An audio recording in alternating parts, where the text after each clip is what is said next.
President Trump touting his big, beautiful bill signed into law on July 4th. It's time now to see what our group thinks.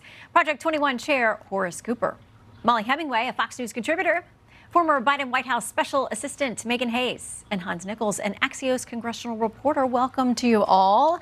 Okay, so New York Times says this way: the last stretch has been a fruitful one, and Mr. Trump knows it. He has a history of defying the laws of political gravity, and so far in this term, some people in this country are just happy to see something, anything getting done in sclerotic Washington. Megan, he's taken a victory lap.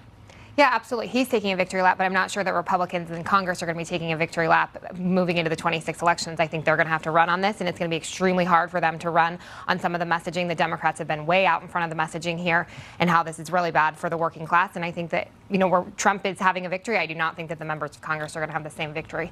Well, Washington Post puts it this way: history and dismal public polling suggests President Trump's $3.3 trillion tax bill approved by Congress Thursday could help Democrats win back the House in the 2026 midterm elections. Molly, it's always a tough midterm election for the president in power. That's true, but you also have the situation where every single Democrat in Congress voted to raise taxes, a massive tax increase, because this bill perpetuates the tax relief that happened in the first Trump term.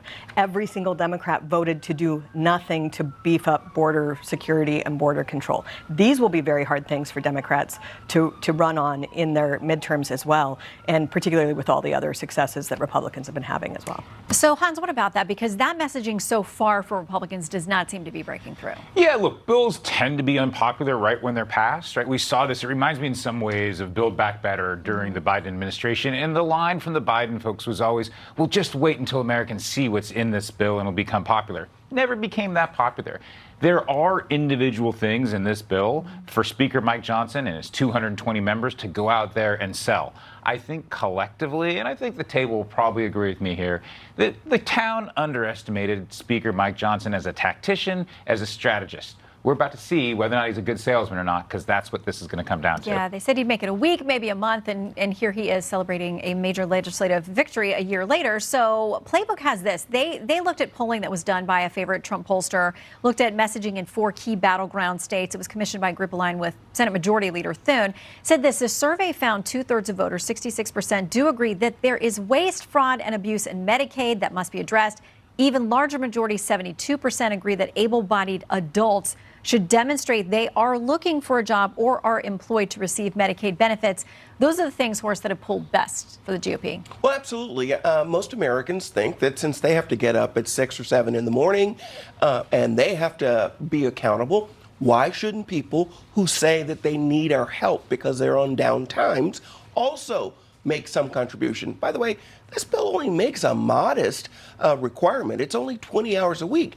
Many Americans are doing 40 and 50 hours a week. So it isn't really cutting through a solid bone. This is like a hot knife through butter in this regard. Last thing I'll say is that our president controls the agenda and what people are talking about.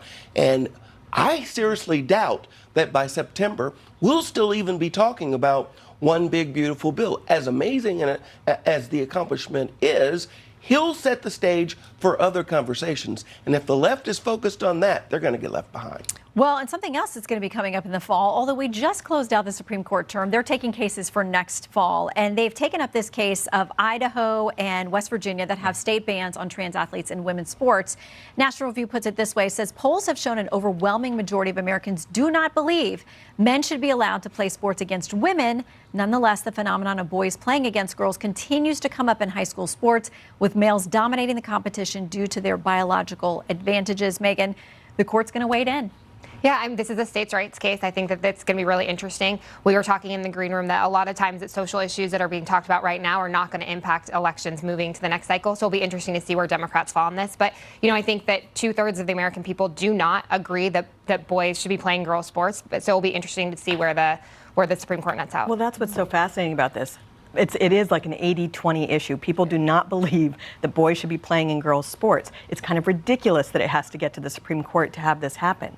Unfortunately for Democrats, it's not an 80-20 issue in their party. And in their primaries, support for boys playing in girls' sports is a requirement, which means they're going to have some tough times. They might actually be hoping the Supreme Court resolves this so that they can get out of this cycle where they keep saying things that seem absurd or very abnormal to the average American. Horace, I saw you reacting over here. This is a split circuit decision that the Supreme Court is going to be forced to decide. But it's great that they didn't back away from it because we need to get a resolution on this. And I don't believe that Democrats are going to be able to get away with this idea that this is a states' rights issue. They're stuck on stupid, as Judge Honore would say, on this issue.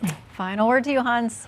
This issue is not going to go away. It's part of this broader cultural conversation. And if you talk to Democrats privately, it's absolutely not a conversation they want to have in public. And it's something Republicans feel will be on their side. And the court's going to ensure that it's going to be front and center right up before the midterms. It will. All right. Thanks, panel. We'll see you next Sunday. Okay.